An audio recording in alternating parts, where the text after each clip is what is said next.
Hello, ATA! My name is Woodley, and welcome to my directed scene. Today, I'm presenting a scene that combines the prologue and scene 1 from Orpheus Ascending by Tennessee Williams. Throughout this run of directed scenes, we've explored many of Williams' work, so I'm super excited to showcase one of his lesser-known, yet equally brilliant plays. Born Thomas Lanier Williams in Columbus, Mississippi, Tennessee Williams was the second child of Cornelius, a salesman, and Edwina Williams. He later moved to St. Louis, where he wrote the first draft of Orpheus Ascending. His tumultuous upbringing often found its way into his writing, with many of his characters mirroring his own family and personal struggles. Williams gained widespread recognition with The Glass Menagerie, which debuted on Broadway in 1945. He followed this with A Streetcar Named Desire, which became even more successful, earning him his first Pulitzer Prize. Orpheus Ascending, set in the 1950s, is a Gothic retelling of the Orpheus and Eurydice myth. The play follows Val, a newcomer to the closed-off southern town, who quickly becomes a target of its ruthless gossip. My scene follows the characters Dolly, Beulah, and Carol, 3 women who represent contrasting societal roles. Dolly and Beulah, a comedic duo, embody the town's conservative values and obsessive need for gossip, while Carol, despite her respected name, is ostracized for rejecting these norms. At its core, Orpheus Ascending explores societal expectations and the consequences of defying them. Williams, as a gay man, wrote about isolation, and Carol's experience may often reflect his own struggle with rigid social values. Though her ideals resonate with contemporary audiences, her sexual liberation and outspoken nature made her a pariah in her time. In my staging, I wanted to emphasize this isolation through costume and movement. Dolly and Beulah wear soft pastel blues and yellows, symbolizing their conformity, whilst Carol stands out in bold red, marking her as an outsider and signifying both her defiance and her perceived danger. On stage, Dolly and Beulah dominate the space until Carol enters, at which point they deliberately avoid her, reinforcing their discomfort. I also chose down to age down the characters to highlight that their rigid values aren't just generational, but a byproduct of their insular environment. A significant moment I want to highlight in my scene was the comedic qualities throughout, especially comedic moments from the characters of Dolly and Beulah. These moments bring a light-hearted nature to the scene. There's dark themes throughout with mentions of suicide. I wanted the comedic factor to almost represent the superficial, perfect nature of the town, as it presents itself as unflawed, almost like a picturesque poster town. However, this is merely a facade, just like how the heightened jokes cover the true meaning behind them. Although hilarious, there's something uneasy about Dolly and Beulah's behaviour. They're products of propaganda, and the reason us as an audience feel so uncomfortable watching them, Carol interact with them, is because she subverts their robotic action and speech. She has character and drive unlike them. Critics are also able to see that Carol doesn't hold the same distorted view of the world, even referring to her as the heroine of the story, by offering this freedom. She recognises in Val a kindred spirit and begs him to take the route of escape with her, apparently having foreseen the hopelessness of the remaining South. Ultimately, Dolly and Beulah's rejection of Carol may not stem from pure disdain, but from jealousy. Does her freedom threaten them because it feels unobtainable? Before we begin, I'd like to give a huge thank you to my incredible, diligent and talented cast members, Angelica, Zanetta, Harriett and Charlotte Clements. I'd also like to give my utmost appreciation to Robyn Simpson, who stepped in to be my assistant director this week. She's been just fantastic. Thank you to all to my ATA classmates for letting me use all your props as well. I hope you enjoy my scene.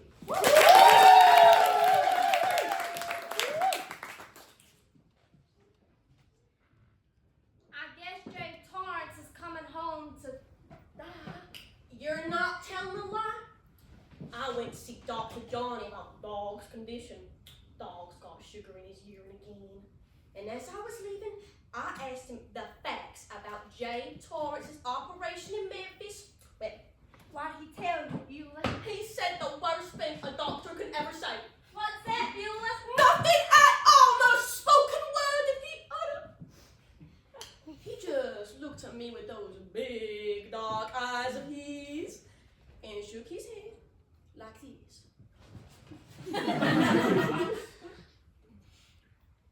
I guess he signed Jay Torrance's death warrant with that single, silent, swift motion of his head. That's exactly what passed through my mind. understand they cut him open. And sold him right back up again. That's what I heard. Where were you? Where do you think? Snooping around upstairs. If a lady catches you at it, she'll give you a touch of her tongue. She's not a day-go for nothing. You spoke a true word there, honey. Well, I was surprised when I went up there. Was you, honey? Yes, I was. And so were you when you went up there, because I seen you there, Beulah. I never said that I didn't. Curiosity's a human instinct.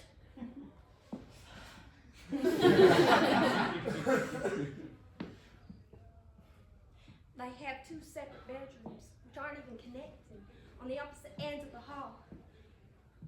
You know what it seems like to me? A county jail. I swear to goodness, it didn't seem like a place for white people, and that's telling the truth. Well, I wasn't surprised. Jade Torrance bought that woman.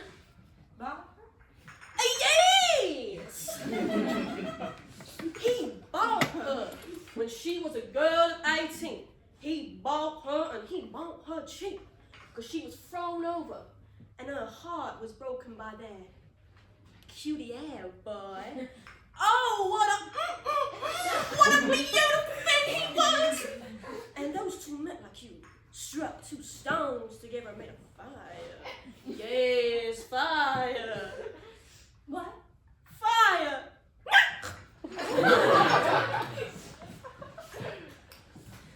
You know what I sometimes wonder? Now, what do you wonder, Beulah? I sometimes wonder if Lady has any suspicion that her husband, Jade Torrance, was the leader of the Mystic Crew the night they burned up her father in his wine garden on Moon Lake. Beulah Benny, you make my blood run cold with such a thought. How would she stay in marriage 20 years with a man if she known he'd burn her father up in his wine garden? She can live with him in hate. People can live together in hate for a long time, Dolly. Haven't you seen that happen? Oh, of course you have. Now, there's not many couples that stay devoted forever. Why? Some get so they can just barely tolerate each other's existence. Isn't that true? You couldn't have spoken a truer word if you read it out from the Bible. Barely tolerate each other's existence, and some don't even do that.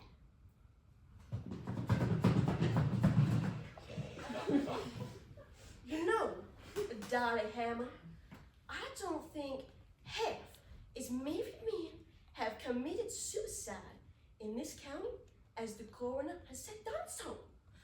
You think it's their wives that give them the deep 6, honey? I don't think so.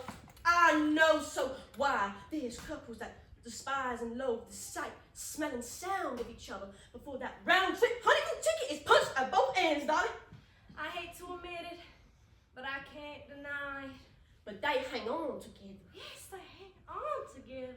Year after year, accumulating property and money, building up wealth and respect in the cities and the towns and the counties they live in and the churches they go to, and so on and so forth. And not a single soul but them knowing one of them's gonna have to wash their hands after touching something the other one just put down. That's an evil laugh of yours. That laugh of yours is evil. But you know it's the truth. Yeah, she's telling the truth. Then one of them gets cancer or has a stroke or something, the other one. Holes in the wood. That's right! Holes the loop! Oh my, then you should see how him or her blossoms out. New house, new car, new clothes. Some of them even change to a different church.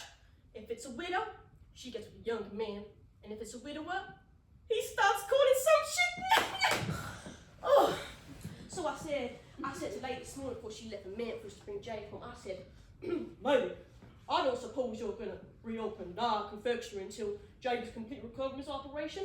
She said, it can't wait for anything that might take that much time. Those are her exact words. It can't wait for anything that might take that much time. Too much invested in it. It's gonna be done over, redecorated, and scheduled to open on Saturday before Easter this spring. Why? because she knows Jake's dying and she wants to clean up quick. An awful thought, but a true one. Most awful thoughts are.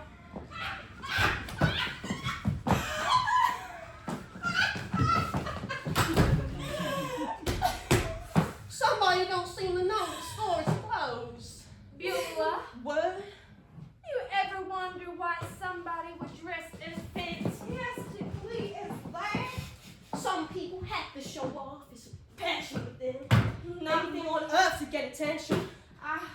I wouldn't care for that kind of attention. Not me, I wouldn't desire it.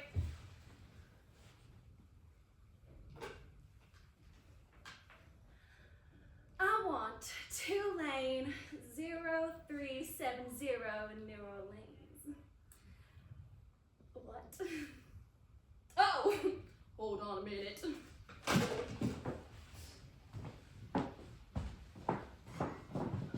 She took money out the cash box. She can do as she pleases.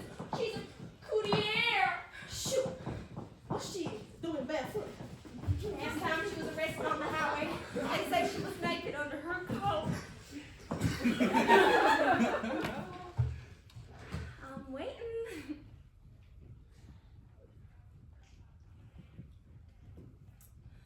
Ugh.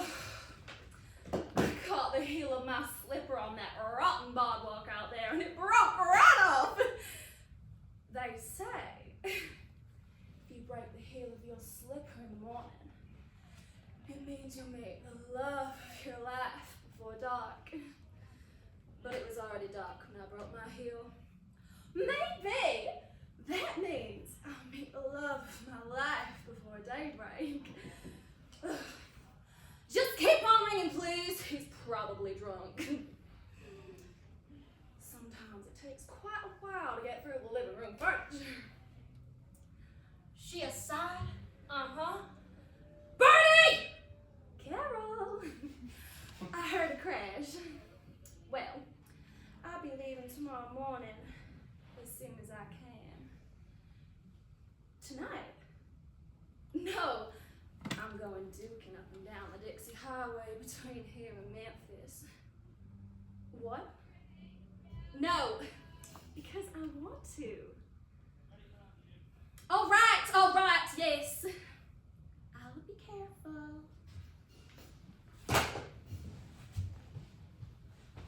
What's she looking for?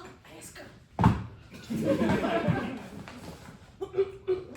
What are you looking for, Carol? Cartridges. For my revolver! Oh! She don't have a license to carry a pistol.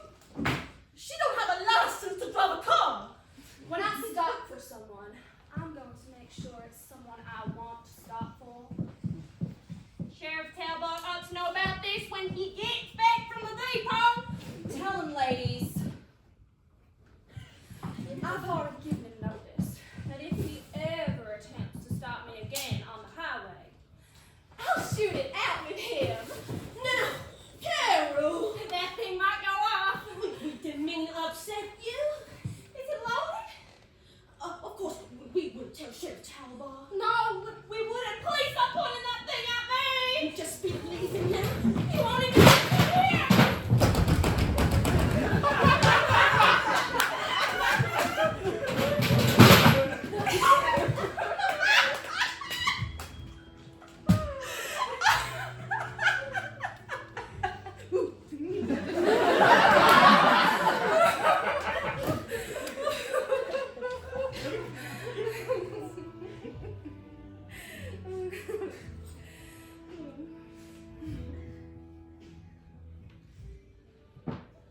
I'm going out duking tonight. You know what that is? Well, it's when you get in a car and you drink a little and you drive a little and you stop and you dance a little to a jukebox and then you drink a little more and you drive a little more and you stop and you dance a little more to a jukebox and then you just stop dancing and you just drink and drive just drink. And then finally, you stop drinking. I used to be what they call a Christ-bitten reformer. You know what that is? A kind of benign exhibitionist. I delivered stump speeches, wrote letters of protest about the gradual massacre of the colored majority in the county. I thought it was wrong for pellagra and slow starvation to cut them down when the cotton crop failed from armyworm or ball wheat evil or too much rain in the summer. I wanted to, tried to put up free clinics. I squandered the money my mother left me on it. And when that Willie McGee thing came along, he was sent to the chair for having improper relations with a white whore. I made a fuss about it. I put on a potato sack and I set out to the Capitol on foot. This was in winter. I was barefoot in that burlap sack to deliver a personal protest to the governor of the state. I suppose it was partly exhibitionism on my part, but not completely exhibitionism. There was something else in it too. You know how far I got? 6 miles out of town. Who did? Jeered at. Even spit on every step of the way. And then arrested. Guess what for? Lewd vagrancy.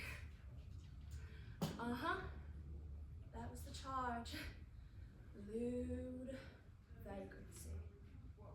Because they said that potato sack I had on was not a respectable garment. Well, all that was a long time ago. But I'm not a reformer anymore. I'm just a lewd vagrant. And I'm showing the SOBs how lewd a lewd vagrant can be if she puts her whole heart in it like I do mine.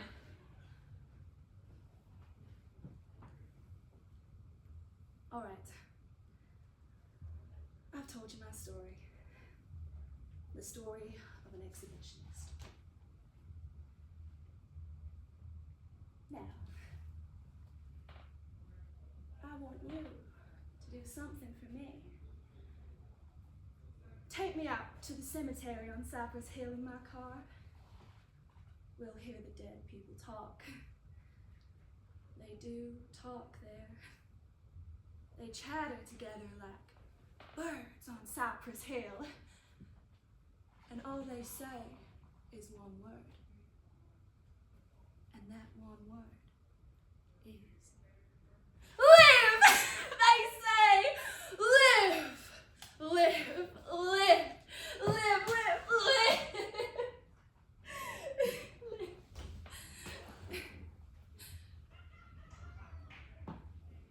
It's all they've learned.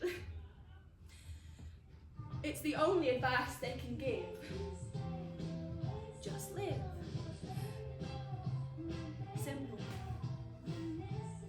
A very simple instruction.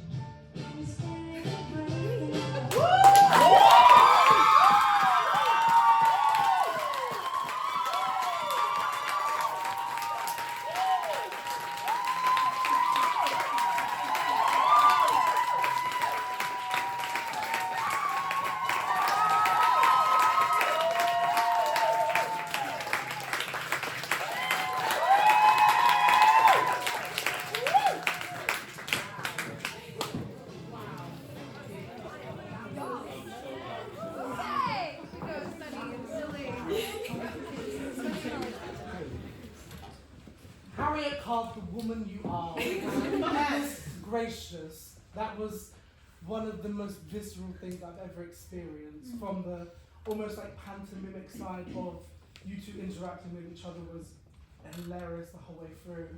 And then to Harriett coming in and being the funniest, most sexiest woman I've ever seen in my life, to then that like really emotional and just like really personal and poignant monologue at the end. Like it was just, it did everything I wanted it to do and more. My goodness, Harriett Card. My God. It's actually like, it's very a bit emotional how like good like it was. Just, I mean, start off with your guys' bit. Char and Angie, just the dynamic that you managed to capture between you two. You are both such funny actors, and I just enjoyed it. I mean, I was laughing out loud the whole time. I enjoyed it so much, and I think you should both be so proud because it was, yeah, literally incredible. And Harriett, oh my God, that was amazing. To see how much you have grown in confidence since the start makes me a bit emotional because I'm so proud of you, and that was just incredible. So well done. So Daniel, and then Freya, and then Liam. Yeah, truly captivating. I would have been so annoyed if I missed that. Oh my days. Captivating from the start, yeah, like what Lily was saying, the chemistry between the two of you guys, it was funny from start to finish, and seeing Harriett just fully like tap into, it's like a completely different person I just saw from like the Harriett that I'm usually known to know, and it was just like, yeah, it did make me quite a little bit emotional as well, seeing you flourish in that, and it was truly captivating from start to finish. I can't even put it into better words. It was just amazing, the whole production itself. You guys should be very, very proud of yourselves.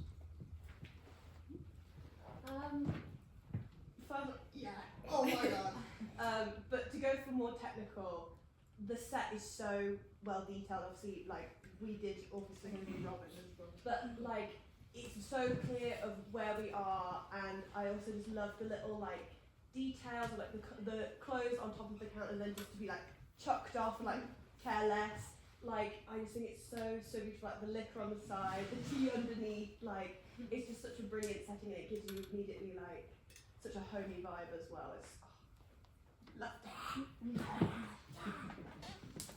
Oh my God, I actually couldn't breathe for some of the parts in the first bit. Oh my God. But the way you directed some of the bits at the start, then contrasting it to the next bit, like very choreographed bits, incredible. Literally, I'll be pissed myself.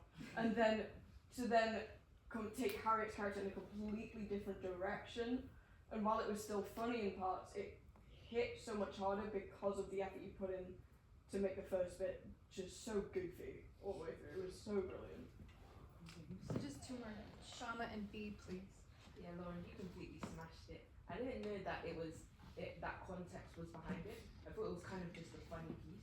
But the way that you were able to do both and like really highlight what Harriett's character went through, and I also love the costume so much. I feel like Charlotte looks like Tintin. Like I love it. When they came out, I was like, oh my gosh! Like, and the colours with Angie's one, she was just like such a beg, like. And the mannerisms of like doing the same things and doing it after that was just like, oh, you're just a beg, like. And then just yeah, what everyone has said. I think especially being in group one in the first term, and then you saying like about confidence and stuff, and you striving for that, like you've literally hit it, and you hit it like in 1 year, not even in 1 year. Like every single performance you've done has been incredible, and you should be so proud of yourself. Well done. I was just going to say an amazing well done to you, Lauren, and to all of your fabulous actors, because this is not an easy scene. I did it before, and it was not easy, and I could see how much effort you put in, because I don't know if people have had like naturalistic scenes. It is a lot quicker to block than if you're trying to block comedy, and it takes so much time, and I can see how much time and effort you put into every single intricate detail. You guys were like in unison for like so much of it, and like that's so hard to make sure it's like perfect, and like it's just all of the little things of like Angie just like popping up at the beginning, like the little moments that like I can see how much effort you put into it, and I can see how like proud of what you've done as well, and it really shows through your actors and through the final product. So well done. I honestly phenomenal.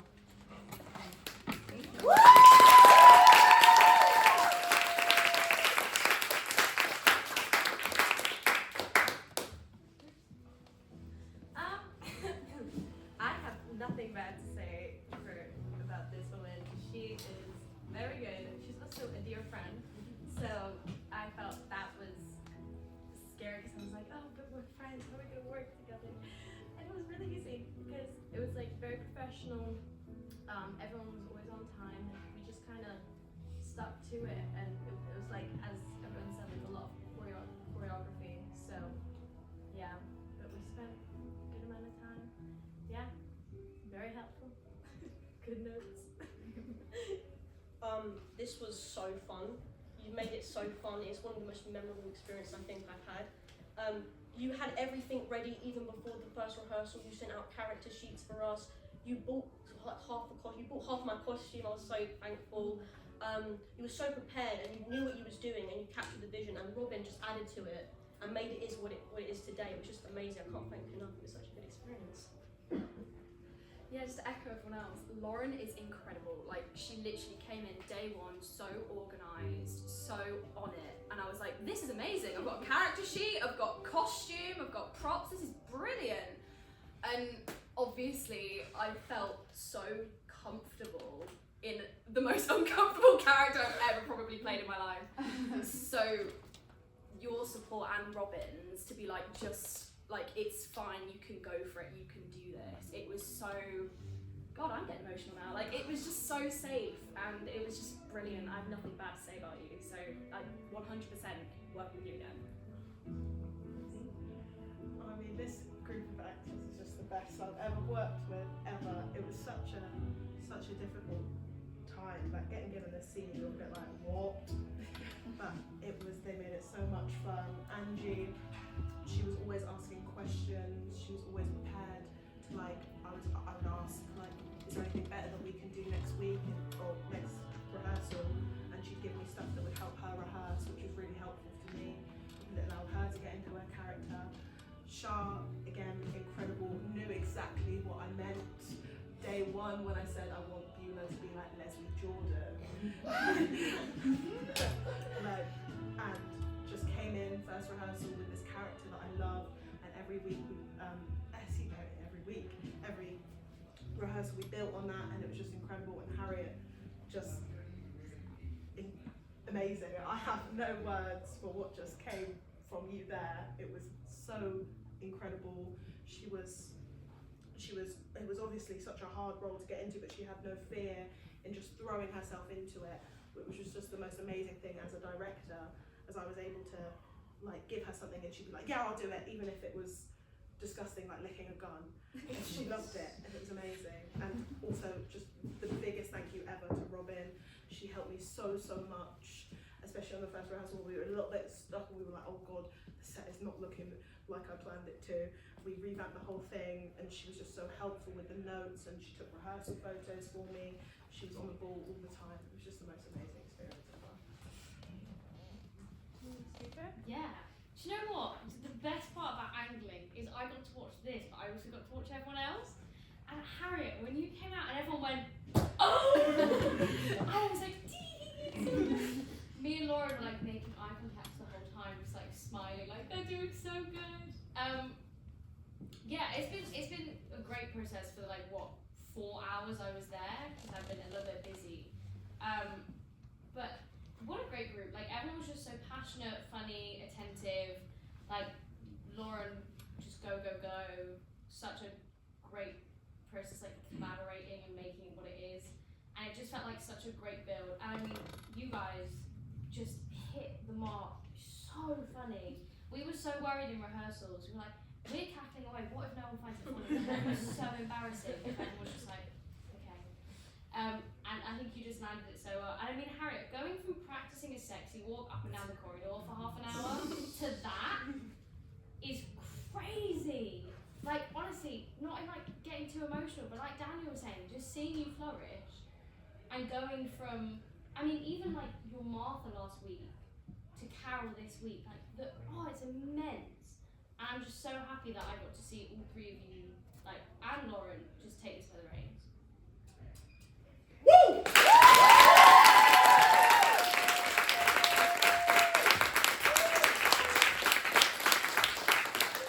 Thank you.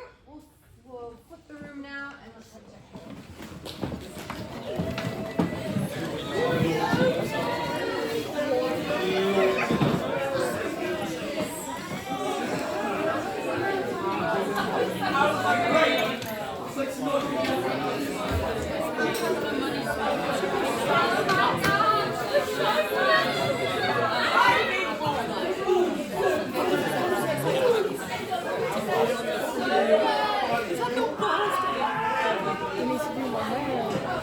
Yes, you do. Do that. You're gonna smash it. I mean, I'm not gonna. You're still gonna smash it when you do it. That means to be supportive.